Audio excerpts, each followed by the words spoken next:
Hello friends, நம்ம இப்போ என்ன பார்க்க போகிறோம்னா ஜாக்டோ ஜியோ போராட்டம் குறித்து ஒரு சில தகவலாம் இப்போ பார்க்க போகிறோங்க. அதாவது ஜாக்டோ ஜியோ ஏன் போராடினாங்க, அவங்க போராட்டத்தில் ஏன் பின்னடைவு ஏற்பட்டது, அது மட்டும் இல்லாமல் ஜாக்டோ ஜியோ போராட்டம் தோல்வி அடைஞ்சதால் உண்மையால் பார்த்திங்கன்னா யார் ஏமாந்தாங்க, அதாவது ஜாக்டோ ஜியோ குழுவினரா, இல்லை ஆசிரியரா, இல்லை மாணவரா, இல்லை டெட் தேர்வரா, இல்லை பொதுமக்களா. ஸோ இதை பற்றி நம்ம இந்த வீடியோவில் பார்க்க போகிறோங்க. ஸோ வாங்க வீடியோக்குள்ளே போகலாம். தமிழக அரசை எதிர்த்து மிகப்பெரிய அளவில் பார்த்தீங்கன்னா ஜாக்டோ ஜியோ குழுவினர் பல கோரிக்கைகளை வச்சு போராட்டம் நடத்தினாங்க.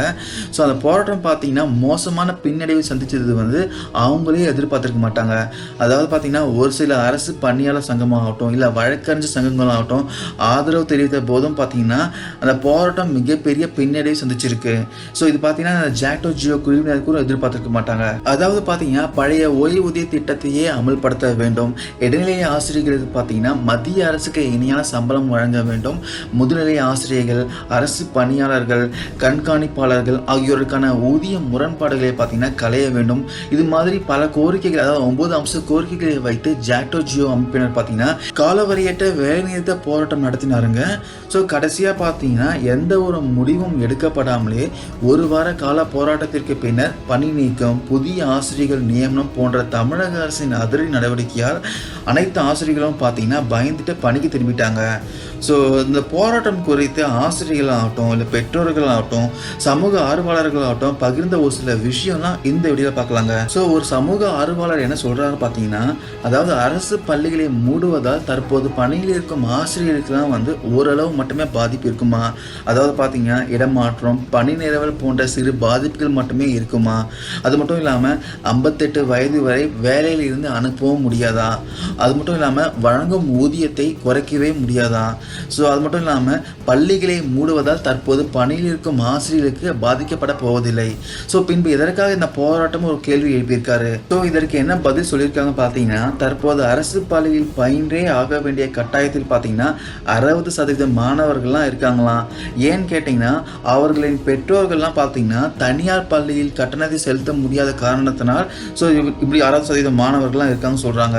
ஸோ நாளடைவில் பார்த்தீங்கன்னா கொஞ்சம் கொஞ்சமாக அரசு பள்ளிகள் மூடப்பட்டு கல்வி முழுதும் பார்த்தீங்கன்னா தனியாருக்கு போயிடுச்சுன்னா இந்த பெற்றோர்கள்லாம் தங்கள் குழந்தைகளை எங்கே சேர்ப்பார்கள் அப்படின்னு ஒரு கேள்வி எழுப்பியிருக்காரு. ஸோ இந்த உண்மை புரியாமல் இருக்கும் பெற்றோர்களுக்கு தான் பார்த்தீங்கன்னா உண்மையான தோல்வின்னு சொல்றாங்க. ஸோ இந்த மக்களே பார்த்தீங்கன்னா போராட்டத்தின் காரணம் புரியாமல் ஆசிரியர்களை கோபித்துக் கொள்வது மிகவும் கவலைக்குரியதுன்னு சொல்றாங்க. அது மட்டும் இல்லாமல் ஆசிரியர் பயிற்சி மற்றும் பிஎட் படிக்கும் மாணவர்கள் மற்றும் படித்து முடித்துவிட்டு வேலை தேடிக் கொண்டிருக்கும் மாணவர்களும் பார்த்தீங்கன்னா இனி வரும் காலங்களில் பார்த்தீங்கன்னா அரசு பள்ளியில் ஆசிரியர் பணியிடம் கண்டிப்பாக இருக்காது என்பதை அவர்களை யாரும் சிந்திக்கவில்லைன்னு சொல்றாங்க. அது மட்டும் இல்லாமல் இந்த போராட்டத்திற்கு ஆதரவு தராமல் வெறும் 10,000 ரூபாய் சம்பளத்துக்காக தற்காலிக ஆசிரியர் பணியிடத்திற்கு அவர்கள் விண்ணப்பித்ததே வேதனையா இருக்கு தெரிவிச்சிருக்காங்க. ஸோ அதனால பார்த்தீங்கன்னா உண்மையாகவே ஜாக்டோ ஜியோ போராட்டத்தில் யார் தோல்வி அடைஞ்சது பார்த்தீங்கன்னா ஏழை பெற்றோர்களும் ஆகட்டும், பிஎட் ஆசிரியர் பயிற்சி பயின்ற இளைஞர்களும் ஆகட்டும், இல்லை அவங்களுடைய பெற்றோர்களும் ஆகட்டும், ஸோ இவங்களா தான் உண்மையாகவே தோல்வி அடைஞ்சதா சொல்றாங்க ஒரு தரப்பினர். ஸோ இந்த ஜாக்டோ ஜியோ போராட்டம் பார்த்தீங்கன்னா தற்போது அரசு பணியில் உள்ள அரசு ஊழியர்கள் ஆகட்டும், இல்லை ஆசிரியர்கள் கோரிக்கைகளை மட்டும் உள்ளடக்கிய போராட்டம் இல்லையா, வருங்கால அரசு ஊழியர்களாக வரப்போகின்ற இன்றைய இளைஞர்களுக்கான சேர்த்து தான் போராட்டம் நடத்தினாங்க சொல்றாங்க. அது மட்டும் இல்லாமல் 12 லட்சம் அரசு ஊழியர்கள் ஆசிரியர்கள் இருந்தும் இந்த கோரிக்கைகள்லாம் பார்த்தீங்கன்னா மக்களிடையே போய் முறையாக சேரவில்லைன்னு சொல்றாங்க.